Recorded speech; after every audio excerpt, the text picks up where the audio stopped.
Oklahoma Baptist University has been a constant thread woven through our lives since we met in 1982. I actually kissed her in front of the chapel after the intermission of a talent show in 1982, and after that she chased me till I got tired of running, and we got married my senior year. Yes. And that's mostly true. That's mostly true. But since that point in time, OBU has been very instrumental in our lives. The education they afforded me gave me a great career path.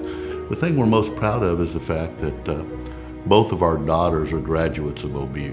They ran cross country at OBU and enjoyed watching them compete, just giving everything they had. Now they were of modest talent, but I really enjoyed watching them run. And if they gave everything they had and they had a good run, I'd meet them at the end of the meet and tell them I had a good day. This really frustrated Samantha. She's very strong-willed and pretty opinionated. And she'd say, "How did you have a good day? I'm the one who trained. I competed. How did you have a good day?"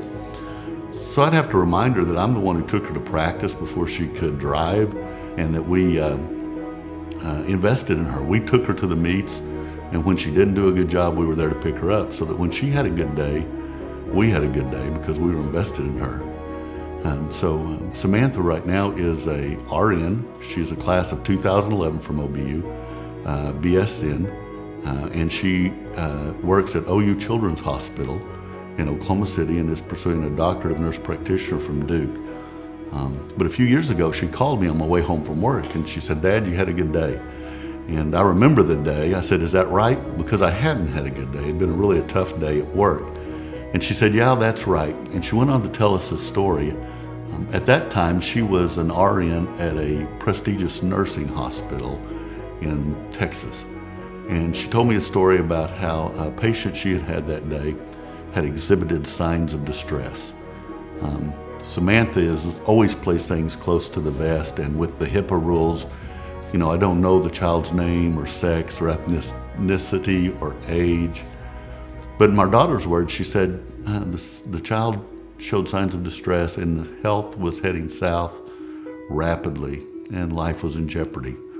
And she was able to use the training that she got from OBU, her education, and the experience from work, and was able to identify the signs of stress and call for the emergency response team at the hospital. And the emergency response team was able to meet in the child's room at the tipping point in the child's life.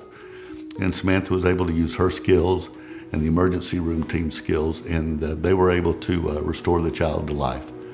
And she said, "Dad, you had a good day."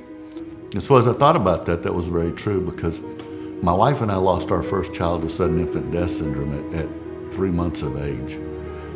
And I'd give everything I owned if Tanya could just hold Reagan for one more minute. But that's not meant to be. That's not going to happen.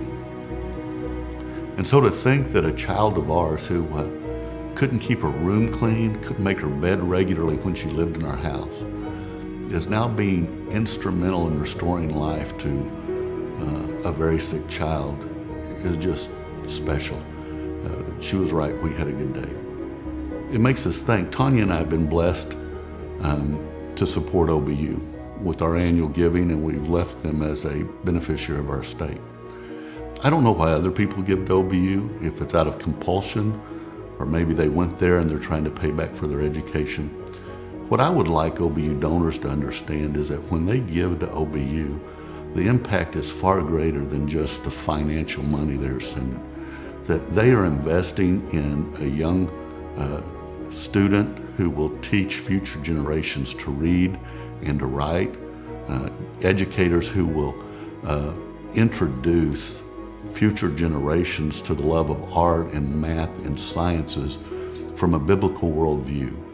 And their gifts are investing in ministry majors who will lead the lost to Christ, preventing them from having to spend an eternity in a hell separated from Jesus Christ. You know, you may be investing in a business major that's barely able to keep a B that'll go on to run a small foundation that distributes $25 million a year to Kingdom Ministries. It's happened before. And who knows, you might even invest in a little nursing student that likes to run, who leaves a legacy of saving children's life. What I'd like the donors to know is that when they give to OBU, that they're the ones that have a good day.